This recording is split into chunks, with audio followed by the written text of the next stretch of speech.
प्यारे बच्चों, 4 लोग एक घने और खतरनाक जंगल को अबूर करने की कोशिश कर रहे थे। इनमें से एक बढ़ई था, यानी लकड़ी का काम करता था। दूसरा शिकारी, तीसरा हकीम और चौथा शख्स एक लोहार था।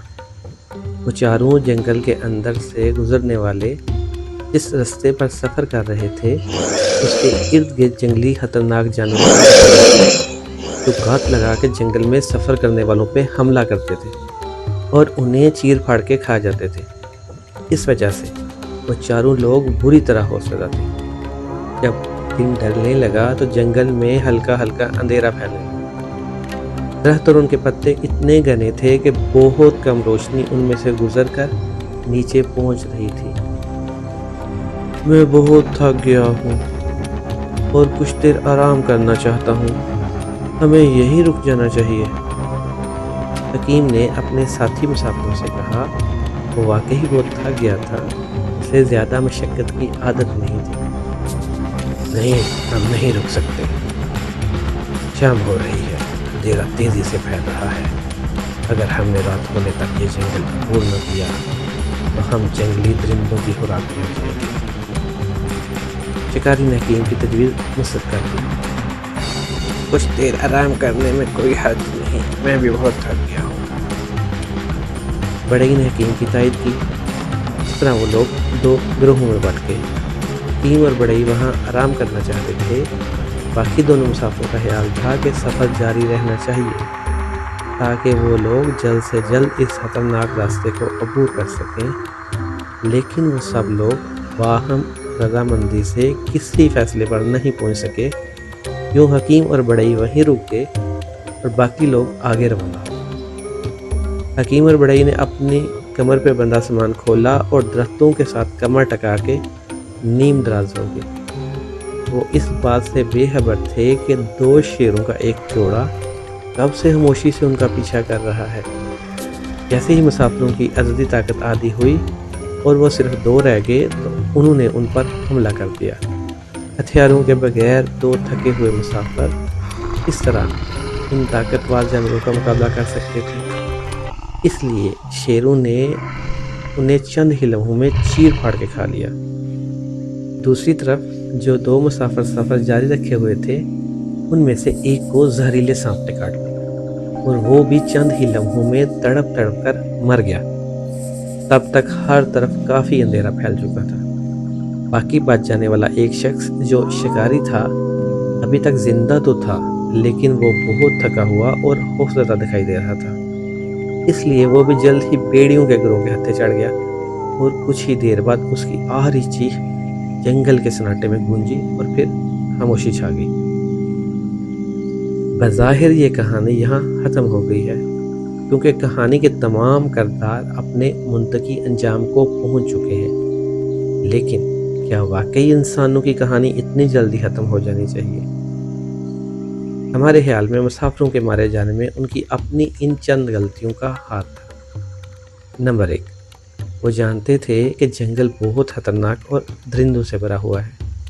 इसके बावजूद उन्होंने इसे बगैर किसी मंसूबाबंदी के अबूर करने की कोशिश की। नंबर 2, उनके पास अपनी हिफाजत के लिए हथियार नहीं थे। नंबर 3, उनमें इत्तेहाद नहीं था और ना ही उन्हें एक दूसरे की खूबियों का अदराक था। नंबर 4, उनके पास रोशनी का कोई बंदोबस्त और दवाई नहीं थी। अगर वो ये गलतियां ना करते तो हो सकता है बच जाते। चले इन गलतियों को सुधार के एक दफ़ा फिर कोशिश करते हैं।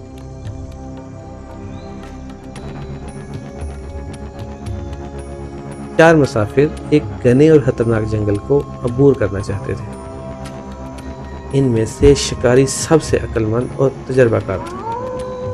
उसने अपने साथियों से कहा कि देखो, ये जंगल बहुत खतरनाक है। अगर हमने इसे अपने तहफ़्फ़ुज़ के पेशगी इक़दामात और मनसूबाबंदी के बगैर इसे अबूर करने की कोशिश की तो हम में से कोई भी नहीं बचेगा। इत्तेहाद हमारी ताकत है। हम अपनी ज़हानत और अनथक कोशिश से ही अपनी मंजिल तक पहुंच सकते हैं। शिकारी के साथियों ने उसकी बात से इत्तेफ़ाक़ किया। शिकारी ने सफ़र शुरू करने से पहले سب سے ایک ایک سونے کی اشرفی لی، جس سے انہوں نے 2 گھوڑے، ایک لکڑی کی بگھی، کھانے پینے کا سامان، روشنی کی مشلیں اور دوسری ضروری اشیاء خریدیں۔ بڑھئی اور لوہار نے بگھی کو ہر طرف سے جالی اور لوہے کی سلاخوں کی مدد سے اس طرح بند کر دیا کہ کسی درندے کا اس کے اندر گھسنا ناممکن ہو گیا۔ سفر پر روانہ ہونے سے پہلے شکاری نے اپنے ساتھ شہر میں آوارہ پھرنے والے 4 کتے بھی پکڑ کر سوار کر لیے اور انہیں اپنی بگھی کی ایک سائیڈ پہ باندھ دیا۔ یوں صبح سویرے روشنی کی پہلی کرن پھیلنے سے پہلے سفر کا آغاز کیا گیا۔